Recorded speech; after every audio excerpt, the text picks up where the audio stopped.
Так, здравствуйте, дорогие друзья, соотечественники, ютуба-зрители.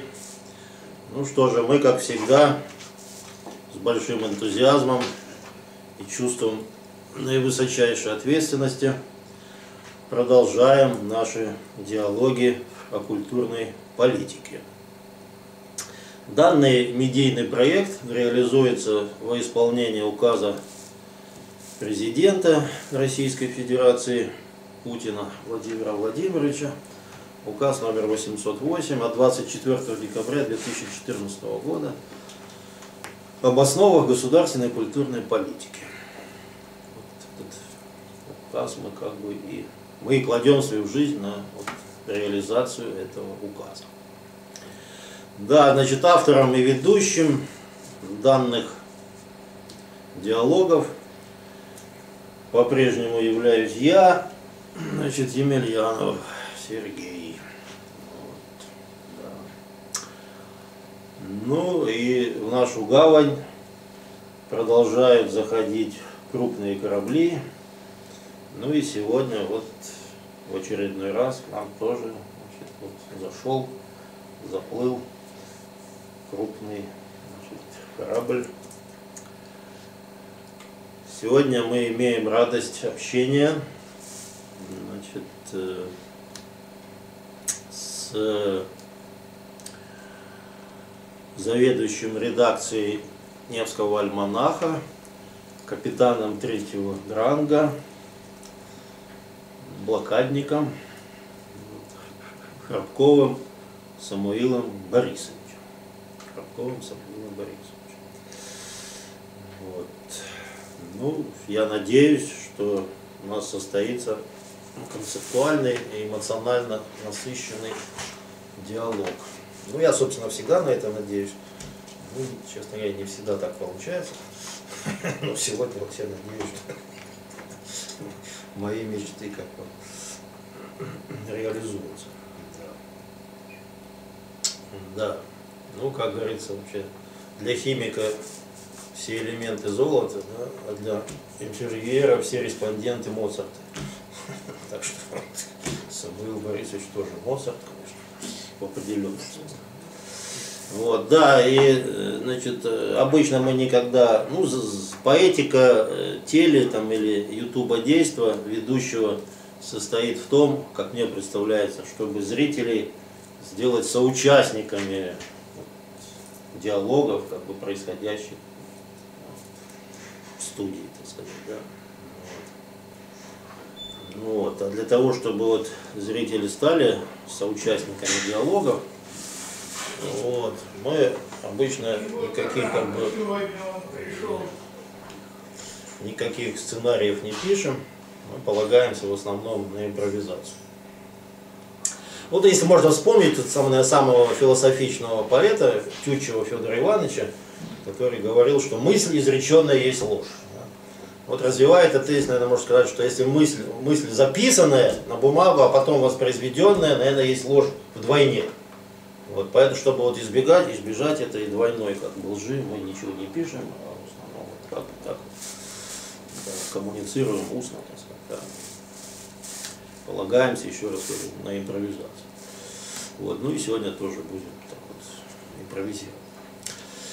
Вот, Самуил Борисович, ну вот, давно уже было, в принципе, замечено, что интервью нуждается в захватывающем начале и в убедительной концовке. Ну, давайте, может быть, в качестве захватывающего начала нашего интервью поговорим вот о чем. Эта тема, наверное, действительно важная. Тут можно без юмора говорить. Вот вы, значит, блокадник, да, пережили, ну, совсем еще в детском возрасте пережили блокаду. А ваша мама умерла от голода, папа погиб на фронте. Вы блокадник. Так что вечная память, конечно, людям, вообще советским героям. Ну вот, а вот все-таки вот какова ваша вот лично точка зрения на эти события, ну, уже практически 80-летней давности? Ну, я этот вопрос задаю, потому что есть различные точки зрения. Ну, в том числе высказывается и такая вот позиция, точка зрения, что, может быть, не надо было блокаду вообще как бы, что ли, да, организовывать, так сказать, надо было, эти жертвы не нужны были. Там, может быть, было бы более как бы гуманно, что ли, город отдать немцам, а людей просто вывести, так сказать. Ну вот как Кутузов Москву отдал французам, так сказать. Ну, считается, что правильно. Ну, какая-то логика в этом есть, наверное. Ну вот такая есть позиция. Вот как вы считаете, ваша позиция? Если бы он не отдал французов, неизвестно, как бы еще война кончилась. Потому что мы бы потеряли армию. А насчет Ленинграда, да, была директива Гитлера блокаду не принимать, если будут сдаваться. Потом они сказали, что чтобы меньше было жертв со стороны немецкой армии, окружить и заморить голодом. Ежедневные обстрелы, бомбежки и прочее. И по этой директиве Ленинград и Москва должны были сравнены с землей, и все жители должны были быть уничтожены. Если бы мы сдали город, они бы не приняли, все уничтожили бы вообще. А так город в течение всей войны боролся, существовал, выпускал оружие, танки и прочее. И он был символом, знаменем для всей России, для всего Союза. Безусловно. И все слушали вести из Ленинграда. Это раз. И кроме того, он на себя оттянул огромное количество немецких войск, которые могли бы пойти на Москву. Еще неизвестно, что было с Москвой. Если бы Ленинград сдали, то все эти войска, и немецкие, и финские, и прочие, все эти, которые окружали город, они бы все пошли на Москву. Еще неизвестно, что бы дальше было. Поэтому тут вопрос однозначно. Те, кто вы считаете, что эта позиция неверна? Естественно, они просто закрывают глаза или не знают вот об этих документах Гитлера, немецкого командования. Понятно. То есть вот жертвы были оправданы. Хорошо, Самуил Борисович, ну вот и развивая эту тему, наверное, можно вот еще какой затронуть аспект. К сожалению, тоже такой не очень веселый. Много есть достаточно, как бы, ну, достаточно, что ли, распространенной является точка зрения, и много есть работ на эту тему, которые свидетельствуют как бы, а может и не как бы, о том, что была очень большая дифференциация все-таки вот между простыми жителями Ленинграда и партийной номенклатурой. Что вот представители партийной номенклатуры, в общем-то, они жили почти ни в чем себя не отказывая в период блокады. В том числе вот товарищ Жданов там тоже. Это же капля в море. Может быть, да. Людей миллионы, а тут единицы. На это смотреть. То есть вы считаете, что это не тоже... Да, это на их повод. Это на их совести, как говорится, да. Хорошо. Ну что же, тогда как бы подводя промежуточный итог,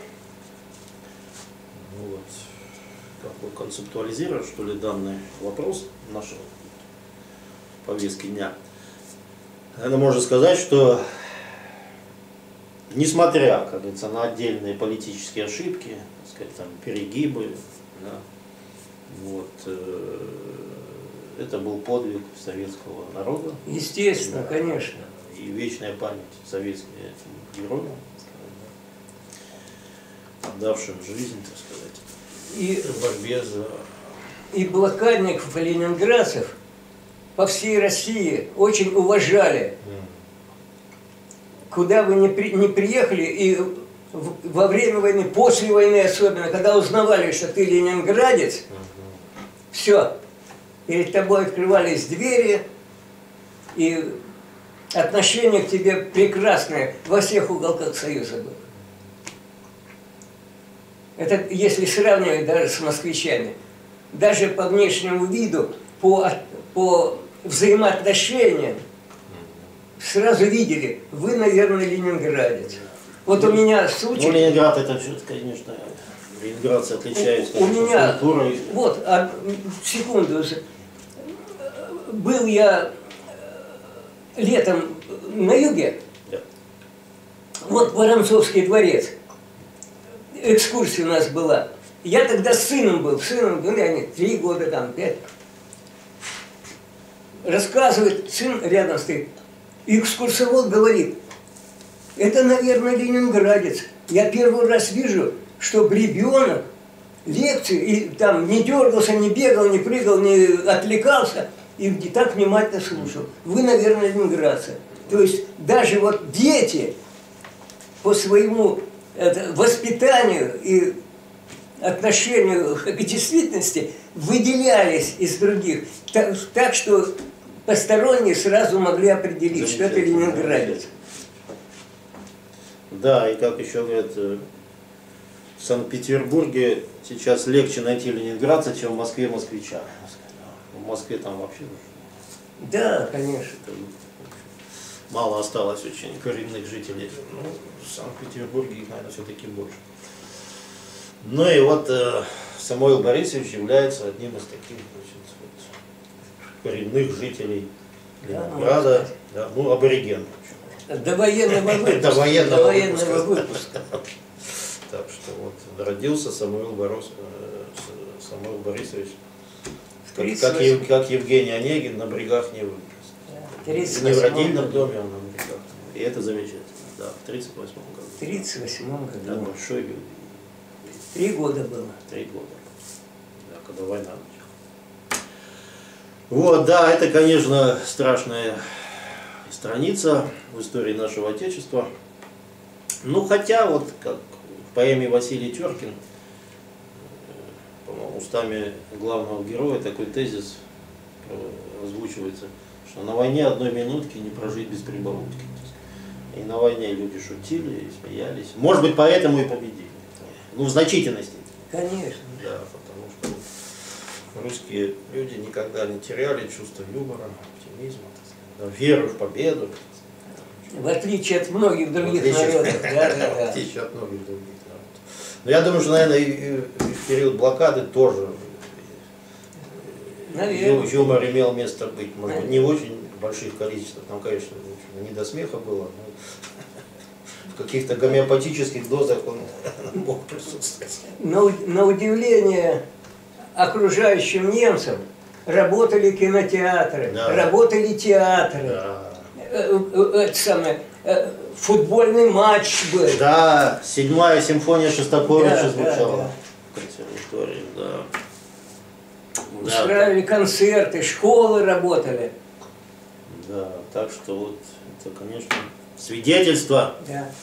7-я симфония звучала. Звучала. Да. Причем так, что все слышали, да. И все удивлялись, они, как мертвый город, как, что они там, это самое. Да, они там мертвый в футбол играют. Это, конечно. Это для них, это же был удар, да, психологический, моральный. Да. Они поняли, что они не возьмут город. Да. Да, замечательно, да, это свидетельство, конечно, силы духа, несгибаемости советского народа, консолидации конечно, вокруг коммунистической партии, вокруг идей, так сказать, это очень дорого стоит. Вот, мы победили в Великой Отечественной войне, конечно, цена победы была очень высокой, но это была победа, это был праздник со слезами на глазах, да. Но, к сожалению, приходится констатировать, что духовный Сталинград мы проиграли. И в 1991 году великий и могучий Советский Союз, как говорится, приказал долго жить. Вот. Потому что мы слишком доверчивы, верим. Да, вот тут как они свою линию проводили. Да, тут, наверное, конечно. Не зря же сразу же после войны футовская речь Черчилля. Только что мы были, воевали, вдруг все перевернули. После этого началась невидимая информационно-психологическая война началась. 500 целей должны были, если мы атомные не сделали. Да, к сожалению, вот такой факт имел место быть. Но этот факт истории нашего Отечества оценивается, опять же, по-разному. Кто-то считает, что это была трагедия, вот, а есть и другая точка зрения, представители, которые говорят, что это говорят о том, что это был, ну, как бы миг, как бы счастья, что ли, победы, так сказать, там, демократии, так сказать, там, европейских ценностей, так сказать, что вот... Ну вот такие вот. Европейская демократия. Сейчас мы видим, что она из себя представляет. Наглядно. Но, к сожалению, да, факт уже, как говорится, на яйцо, да. Вот. Ну, а вот, Самвел, вы как считаете, вот ваша точка зрения? Ну, в принципе, я догадываюсь уже, какова ваша позиция, но все-таки давайте ее озвучим, так сказать, на всякий случай. Я думаю, что мы не выходим за рамки допустимого плюрализма мнений, ничего мы тут не нарушаем никаких, так сказать, законов, ни кодексов, так сказать, ничего. Просто каждый человек имеет право на собственное мнение. Суть вопроса. Вот для вас лично вот события 91-го года, как вы оцениваете? Я считаю, что это величайшая трагедия. Это единственное государство в своем роде во всем мире. Я говорю, Россия слишком доверчива. И на слова мы верили, и всем им договорам. Мы их выполняли, а они нет. И они все эти последние годы, те, кто к ним ездил учиться, они их мозги им переворачивали, нашим студентам и прочее. Имеете в виду американцев? Да. Ну, не только. И на Западе у нас же обмен студентами же был. Если у нас их просто учили специалистов, а там им еще и на мозг капали психологические... Вот Александр Николаевич Яковлев прошел обучение. Да. Вот. И кроме всего прочего,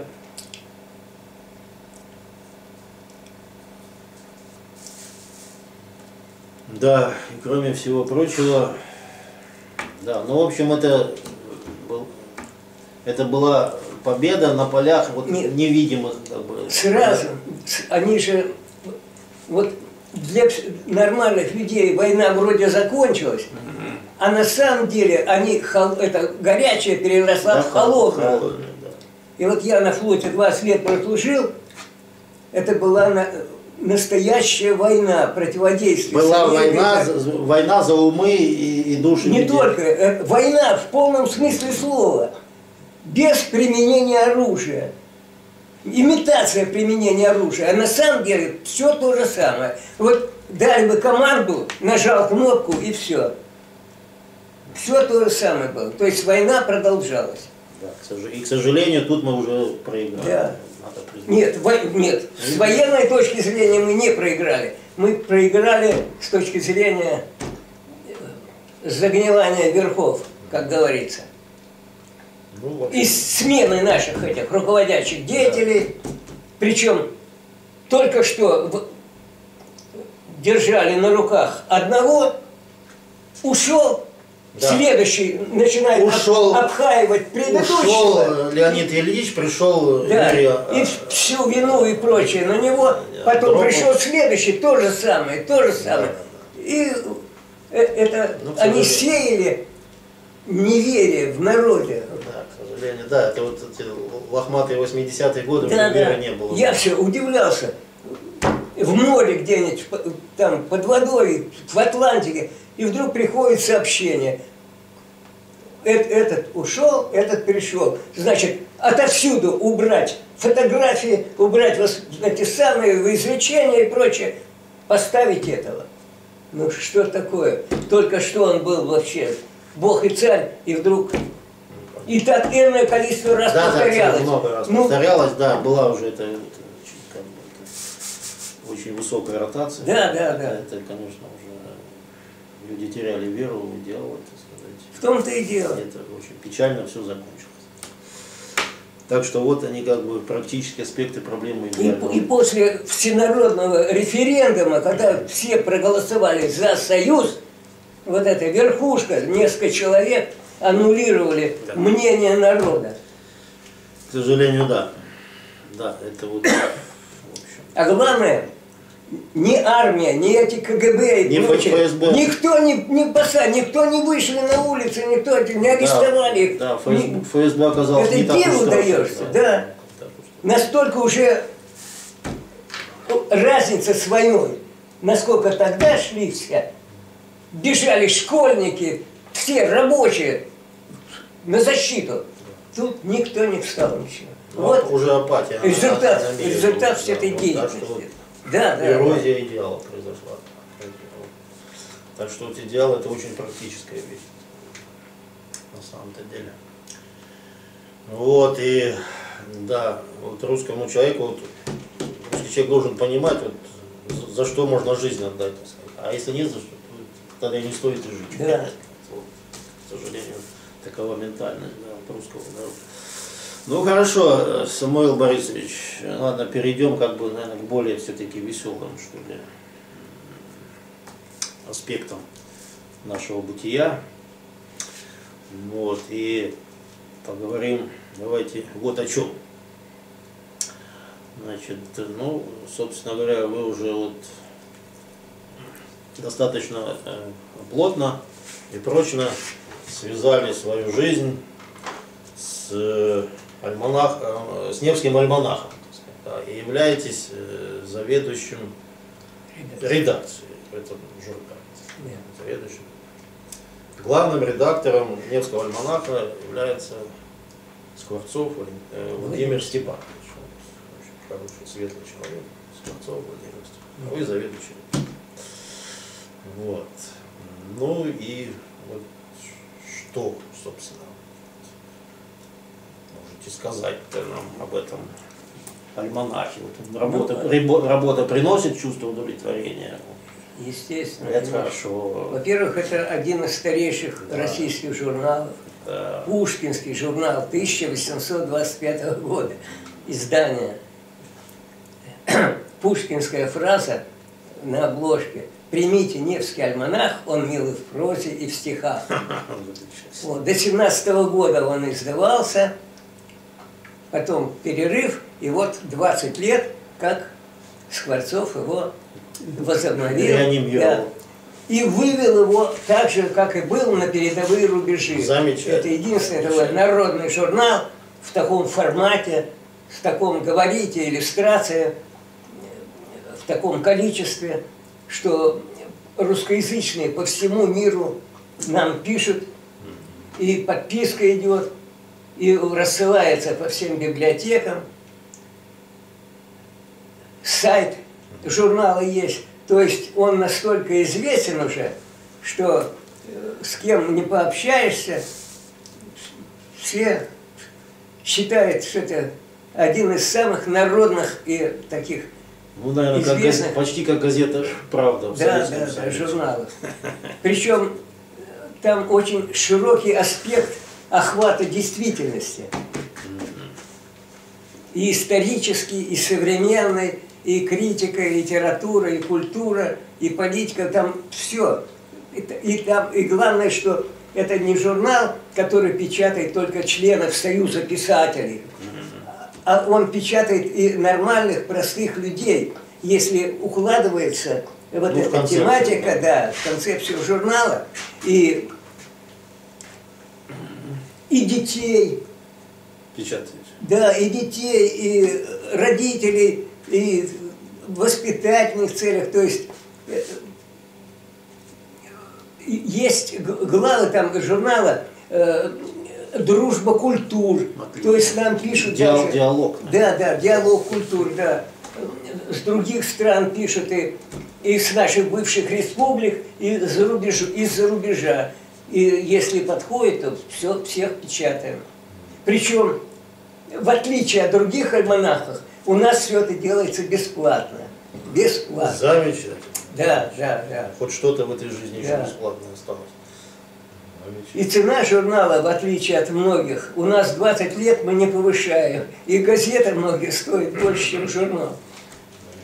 Цена удобная. В общем. Да, да, все для людей. Мы делаем все для людей, для Всё интереса для людей. Просто вот, да, Да. пережитки социализма. Имеют место быть. Ну, в общем, наверное, это можно оценивать положительно. Хорошо, Самуил Борисович. Ну и вот развивая эту тему, наверное, можно и даже необходимо сказать о том, что значит, при Невском альманахе существует такой вот клуб, который называется «Музы и конфузы». Да. Сейчас мы назвали Сейчас, ну там было много названий, но в конечном народного юмора. народ, Нет, муза клуб, конфуз, да. клуб народного юмора, муза и Да. конфузы. Да. И вот, значит, ежемесячно, ну, первый вторник каждого месяца, вот, в помещении вот этой редакции Невского альманаха проходят вот встречи. Да. Причем полный зал. Полный аншлаг. Я был несколько раз, да, Да. могу подтвердить, да, чтобы, да, практически всегда переаншлаги. Да. Причем люди приходят не только те, кто выступают, но и те, Ну, кто просто вот привыкли слушать. послушать, Уже, да, у них уже они уже привыкли, приходят для повышения настроения, общего тонуса. уровня. Да, я И все уходят. уже Причем- духовно оплодотворенными. Это будние дни, то есть вроде Здорово. после работы, и все с удовольствием идут сюда, и в 6 часов начала, Да. в 6 до 8 примерно, и уходят в приподнятом настроении, и все благодарят, и И это- радуются, и и с это- улыбками на лице. И это замечательно.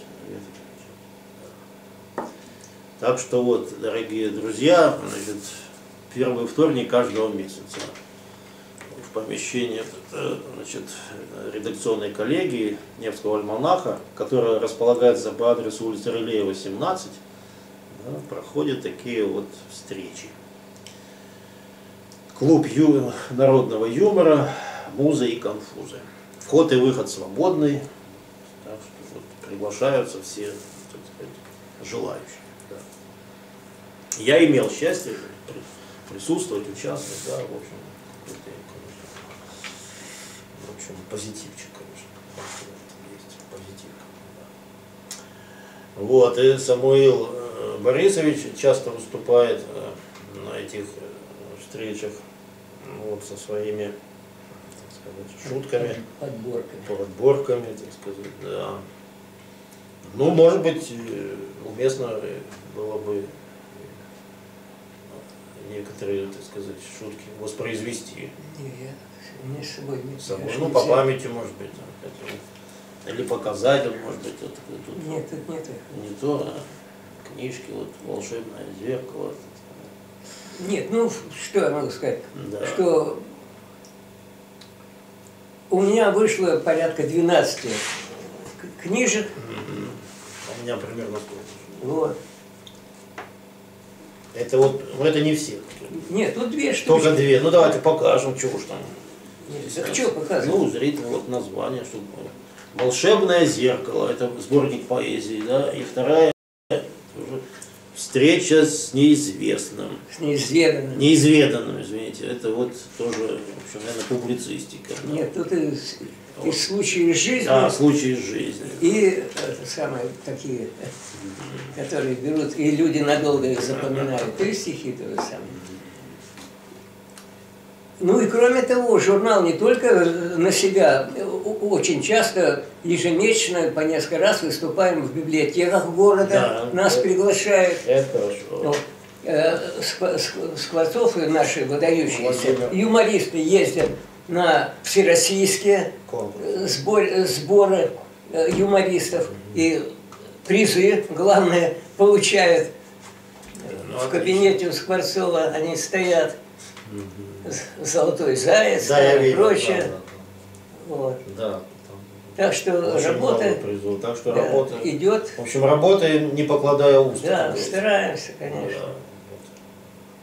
Да. Выпускаем книги каждый месяц, по несколько книг выпускаем.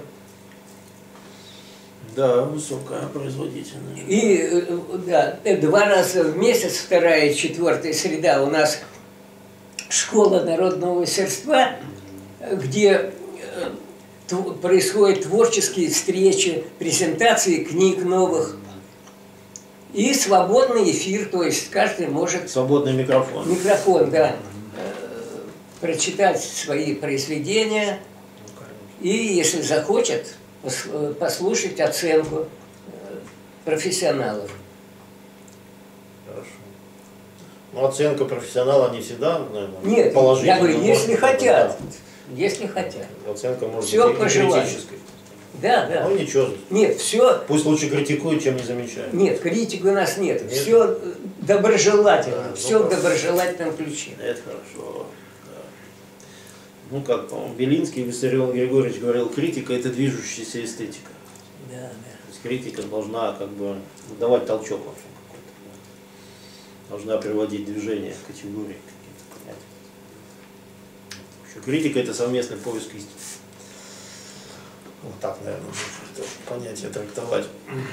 Ну хорошо. В общем, жизнь у вас насыщенная тут. Время есть, нет? Время есть еще у нас. Минут 15 Ну еще. что, хочешь, я прочитаю? Да. Да, дорогие друзья, значит, сегодня мы вот имеем радость общения, взаимопонимания с заведующим редакцией Невского альманаха, капитаном 3-го ранга в отставке, Храбковым Самуилом Борисовичем. Вот. Да, и вот Самуил Борисович ощущает неиспепелимую потребность прочитать несколько стихотворений из своего сборника, который называется, значит, «Волшебное зеркало». Ну, пожалуйста, Самуил Борисович, прочитайте. На следующем, в январе следующего года у нас круглая дата, годовщина блокады, снятия блокады. Да. Вот я хочу прочитать стихотворение «Свет памяти». Отлично. Посланцы тех, кто там, вдали остался, мы будоражим мысли и сердца, чтоб в душах наших вечно разгорался свет памяти, печальная свеча, чтоб в суете событий и времен не забывался тот блокадный стон, последний вздох, последний взгляд, последний шаг. В бессмертие верю, да пребудет так. Могилы братские, священные, и мы, живой укор правителям страны, живой укор правителям всех стран, чтоб никогда, нигде столь страшных ран, чтобы в веках в единственном числе они остались раной на земле. Мы помним вас, родные и друзья, и помянем вас в этот день всегда. Мы – ваше продолжение на земле. Всегда мы это помним. И везде за нас, за выживших поднимем мы бокал.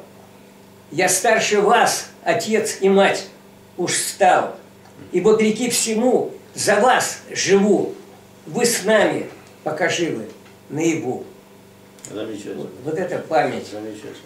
Память наших предков. Теперь вот у меня есть стихотворение, как мы чувствовали себя после войны, дети оставшиеся. Я назвал его «Счастливое детство». Замечательно. Летят года, как ком с горы. Растет число десятилетий от давней, радостной поры, когда мы были еще дети. Сердца, открытые добру, готовы были мир обнять. Это как радость поутру, как счастье жить, существовать. Мы тайны жизни и любви все постигали как могли. Не уставая мяч гоняли, а лучший праздник был кино. Вражды, предательства не знали. Ах, это было так давно. Мы без оглядки вглубь ныряли в безбрежный книжный океан. Неутомимо познавали загадки самых дальних стран, науки, космоса, а жизнь свои вносила коррективы, как бы меняя перспективы, все расставляя по местам. Послевоенная пора. Но несмотря на все ненастье, мы были счастливы, так как воспринимали жизнь как счастье. Мы это поняли сейчас, на склоне жизни, в первый раз. Замечательно. Самуил Борисович, может, есть у вас все-таки какое-нибудь такое смешное? Идти надо. Куда идти? Да никуда идти.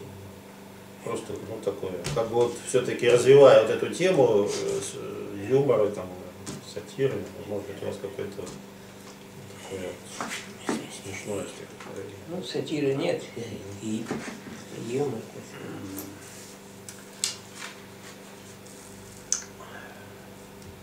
Как говорил Пушкин, будем живы, будем и веселы.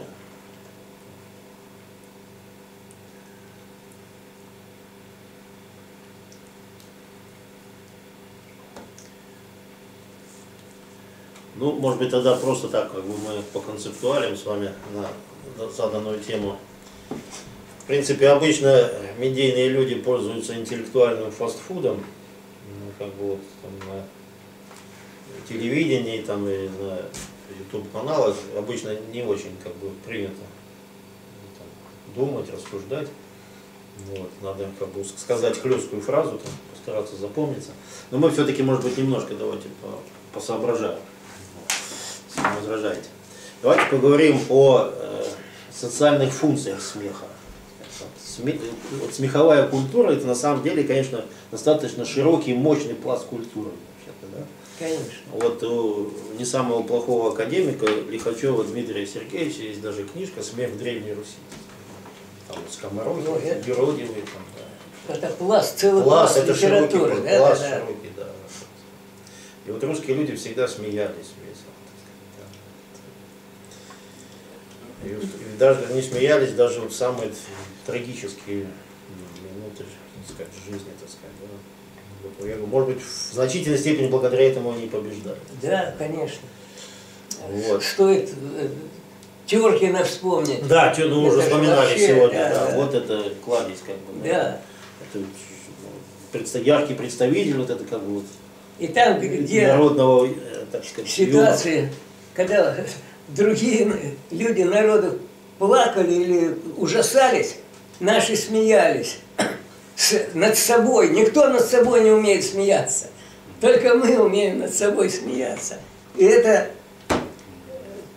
поддерживает да, и дух, да, и здоровье. и отношения, и да, здоровье, да. Да, и смех всегда взаимоотношения. сближает, так сказать, людей. Да, да, да. И, да.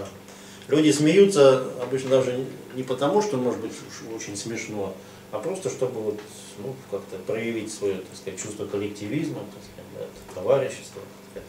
Ну, воспитанный человек, вот если анекдот слышит, он обычно смеется дважды. Да? Первый раз из чувства уважения к рассказчику, а второй раз, потому что когда доходит уже смысл анекдота. Вот, так что смех всегда сближает. Это важный фактор консолидации, как бы объединения, да, людей. Вот. Ну и вот как бы развивая, что ли, эту тему, наверное, можно сказать, что, ну и выделяя главное, опуская второстепенное, наверное, можно сказать, что смех — это терапия и орудие борьбы. Так сказать, да? Да, Смех, да, вот я говорю, как бы духовно оздоровляет, так сказать, объединяет людей. Не зря же у нас собирается Да, целый да, зал да, да. уже много лет, Да, да, десятилетия. конечно, я Все ходят подтверждаю. как на работу сюда, не могут пропустить. Вот, но смех в то же время — это и орудие борьбы, конечно, да. Но тут, видимо, речь идет о юморе и о сатире. Да, да, юмор, конечно. как бы, это сближает, так сказать, да, вот, объединяет. Но юмор, когда все смеются, вообще, да. Вот, а сатира — это когда все смеются, а один плачет. плачет тот, над кем смеется. Так что вот смех это орудие борьбы тоже очень сильное. Ну, наверное, можно тут вспомнить нашу вот, не такую уж давнюю историю. Ой.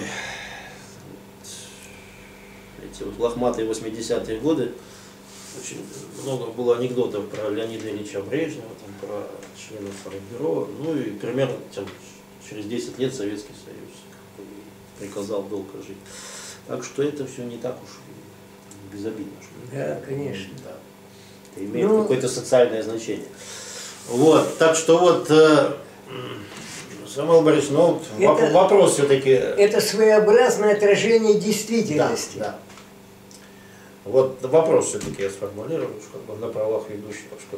Ну а вот в вашем там, клубе «Музы и конфузы», так сказать, вы можете вот, как бы, сатирически, можно сатирически высказывать как бы, какие-то, так сказать, жемчужины, так сказать, естественно, касающиеся там, может быть, первого лица государства там, или приближенных. Это уже, так сказать, грань, это где эта грань? Вот это, на грань политики, да, ну, а у нас политика, литературно-художественная. Политика, да. Ну, что, да. То есть, тем более, когда идет война, да. это капать, как говорится, на весы врага, на чашу врага. Ну, в общем, да, тут есть политический аспект. Да, то есть сейчас это нежелательно. Все люди, конечно, все делают ошибки, но зачем акцентировать на этом внимание? В общем, как бы все-таки вот больше удельный вес все-таки юмор больше. Да, да, нет, сатира есть, но повседневная наша, то, что касается каждого, так сказать, повседневности. Вот это да, конечно. Ну, может быть, вы пример приведете? Возраст. Проиллюстрирую. Ну, а что возраст? Нет, склероз. Я как говорила Фаина, даже свое мне не запомнить. Как говорила Фаина Раневская, от склероза невозможно избавиться, про него можно только забыть. Да, так что... великая была юмористка. Я в свое время и на юморе, у меня есть книжки ее, да. Высказывания. Да, были у меня выступления, да. Читал я ее тоже.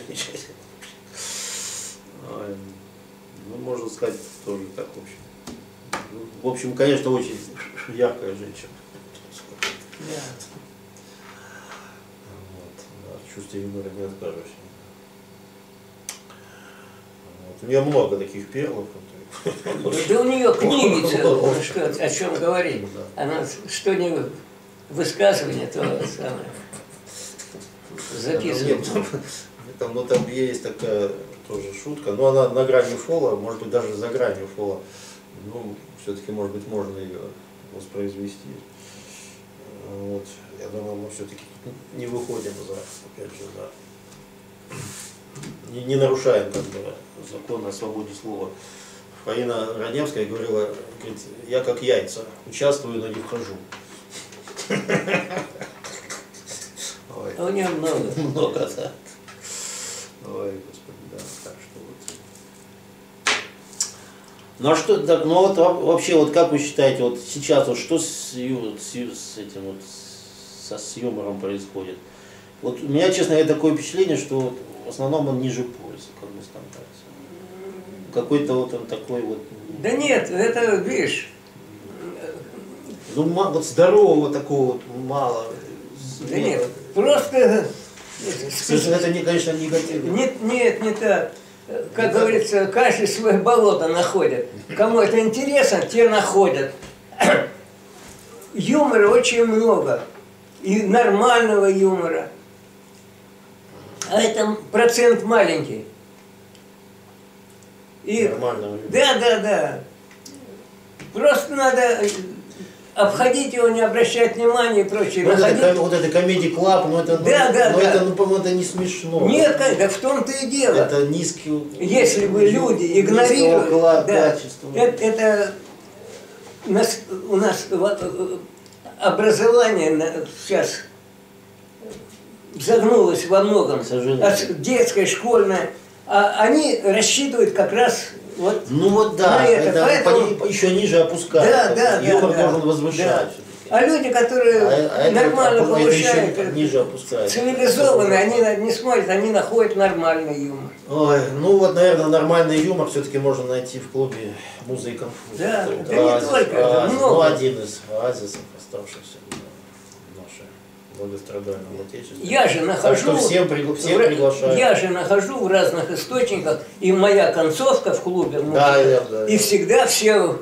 Вообще, некоторые даже говорят, мы на тебя приходим. Послушай, потому что я специально готовлюсь и нахожу. Да, подтверждаю, да, хорошая такая острая концовка, да. Да, что-то меня тут даже запомнил я. Как-то там что-то... Ой, точно, наверное, сейчас уже не смогу воспроизвести. У меня некоторые как-то даже... можно, да, у меня некоторые фотографируют, выписывают, берут, чтобы где-то употреблять это дело. Настолько это трогает. Да, цепляет. Да. Меня тоже как-то, конечно, вызвало какой-то интеллектуальный, эмоциональный отклик, так сказать, да. Ну, может быть, и мои тоже выступления кого-то, так сказать, какой-то производит как бы определенное положительное впечатление. Вот, я тоже имел счастье принимать участие, выступать на этих в этом клубе. Вот, так что вот, товарищи, дорогие ютуб-зрители, приглашаем всех на заседание клуба «Музы и конфузы», которые проходят первый вторник каждого месяца. Значит, начало 18 часов. Встречи проходят в помещении, значит, редакции Невского альманаха, улица Рылея, 18. Да, вот, пожалуйста, приходите. Вы получите большое удовольствие. Вы подзарядитесь положительной энергией. Что очень важно сейчас. Вот, хорошо, Самуил Борисович, уважаемый, к сожалению, вот время нашей встречи начинает заканчиваться. Ну, время это не только деньги, но его всегда не хватает. Вот, и как вот говорится, все когда-то кончается в этой жизни. Даже зубной порошок в коробке у соседа по коммунальной квартире. Что-то нравится вот это. Ну, тоже юмор, в общем-то. Ну, бытовой. Вот, и время нашей передачи тоже, к сожалению, заканчивается, да. Но интервью обычно нуждается, как я уже говорил, в захватывающем начале и в убедительном концовке. Да? Ну, чтобы концовка была убедительной, она должна быть, наверное, все-таки такой немножко, что ли, духоподъемной, позитивной. Поэтому давайте, может быть, вот какие тут еще затронем аспекты нашего бытия. Вот такой вот я вам вопрос тут приготовил. Очень такой жизненный и трогательный. Вот. А кто у вас выгуливает собаку? У вас есть собака? Нет. Мне жалко собаку или кошку. Даже у моих знакомых и прочего, у кого есть собаки или кошки, во-первых, у них короткий период жизни, и каждый раз трагедия. Когда она как член семьи становится, и они хоронят, и потом да, к сожалению, продолжительность собаки да. меньше продолжительность человеческой жизни. Да. И кроме того, она связывает по рукам и ногам. Ты никуда не можешь. Вот мне приходилось несколько раз у моих друзей, они уезжали в отпуск, и мне приходилось у них жить, выгуливать, кормить и прочее, собаку, там, кошку и прочее. Вот. Поэтому ты связан, она тебя связывает, кроме всего прочего. Связан, да. Ну и какой-то, конечно, она и радость дает же. Конечно, Собака же это лучше человека. Ну не всех, может быть, людей, но да. это преданное существо такое. у них такое чувство эмпатии. Вот, Конечно. А так, ну, конечно. Вот, И меня принимают, когда я прихожу. Впрочем, кошки там ко мне очень быстро они адаптируются, да, и начинают это самое. То есть чувствуют ауру. Ну, в общем, собака друг человека. Да. Да, это наши младшие братья. Хорошо, Самуил Борисович, ну давайте вот еще какой аспект бытия, что ли, затронем. Ну, в рамках уже как бы оставшихся минут. Ну вот, опять же, давно уже было замечено, что жизнь как бы измеряется, так сказать, там, или в конечном итоге оценивается мгновениями, которые хотелось бы остановить, ну и как бы пролонгировать их, так сказать, вот, бытие, что ли, существование. Ну, Господи, ну, наверняка в жизни каждого человека бывают такие мгновения, как бы жизнь, какой бы жизнь тяжелой ни была, наверное, бывают и такие мгновения. Ну, я думаю, что и в вашей жизни такие были моменты, которые хотелось бы остановить. Ну, вот. Какие? Ну, может быть, первая любовь там, или не первая уже. Нет. Когда мне на север пришла телеграмма, родился сын. О, отлично. Вот, представляешь? Меня сразу на 10 суток в отпуск. О, хорошо. А от базы до аэродрома, тогда это военный аэродром на севере был, Килпьявр, так называемый. Меня, узнав, что у меня сын, водитель автобуса меня довез до этого аэродрома, билетов было не достать. Он побежал к знакомой этой самой кассирше, сделали мне билет. Знаешь, все для меня. Полетел я, и вот 10 суток я принял, так сказать, с роддома сына. Побыл 10 как его назвали? А? Как его назвали? В честь деда отца моего, Бориса, да. Борис Самуилович. Да. Храбков. Да. Замечательно. Он тоже свою жизнь связал с военно-морским флотом? Нет. Он программист. Программист. Айтишник. Да. По-современному. Сейчас уже руководит отделом. Но насколько быстро время летит. Да, время. И сын, дни тянутся. Недавно, а сейчас уже за 50 лет. Дни тянутся. Диву даешься. Дни тянутся долго, а годы пролетают быстро. Да. Да, к сожалению, да. И второе, когда внучка родилась. Внучка. Ну, то есть вы счастливы в браке, можно сказать. Да, был. Были счастливы в браке. Да. Это хорошо. Нет, у меня тут.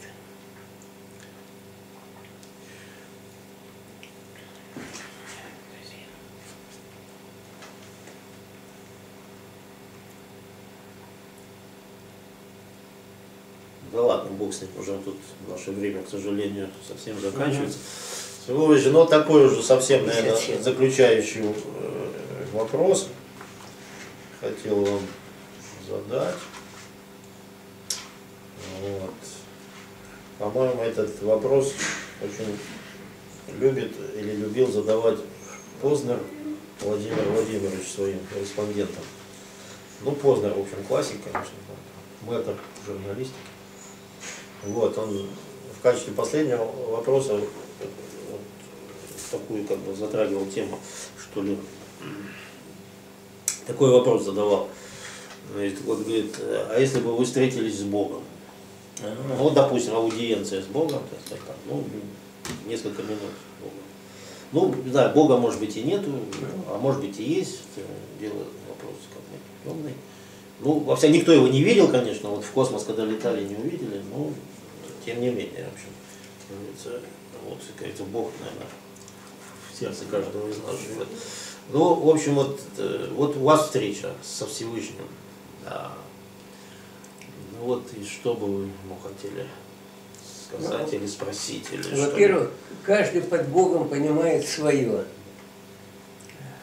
Одни, как у нас на иконах, старцы, другие, что это природа, третьи, что пантеизм. Это какое-то такое супер существо из другого мира. И ну, во всяком случае, товарищ Сталин перед началом Сталинградской битвы возобновил патриаршество. И это помогло победить. Вот и Бог. Вот. А что? Ну вот что, ну самый сакраментальный вопрос. Нет. Я бы сказал, чтобы он в конце концов перестал человечество испытывать и установил Царство Божье на земле. То, к чему человек стремится. И поскольку он человек несовершенен, и он дал ему степени свободы, да. Но он дал много степеней свободы, чтобы посмотреть, что получится. Да, чтобы он результат, как говорится, ужесточил в положительную сторону, и чтобы все-таки в какой-то степени Царство Божие на земле установилось, и забыли о войнах. Ой, неплохо было бы, но, к сожалению, наверное, пока это трудно достижимо результат. Чтобы ближе к ангелам людей сделал. Чтобы только положительные качества, положительные в превосходной степени возобладали в каждом человеке. Да, чтобы у человека была возможность, так сказать, развивать свои способности. Да. А у человека с развитыми способностями возникает высшая потребность. Конечно. Ну, самая высокая потребность – это служение Отечеству. Вот такая диалектика. Вот, ну хорошо, дорогие друзья, к сожалению, наша встреча с ведущим редакцией Невского альманаха, капитаном 3-го ранга в отставке, блокадником Храбковым Самуилом Борисовичем заканчивается. Да, мы обсудили широкий спектр вопросов.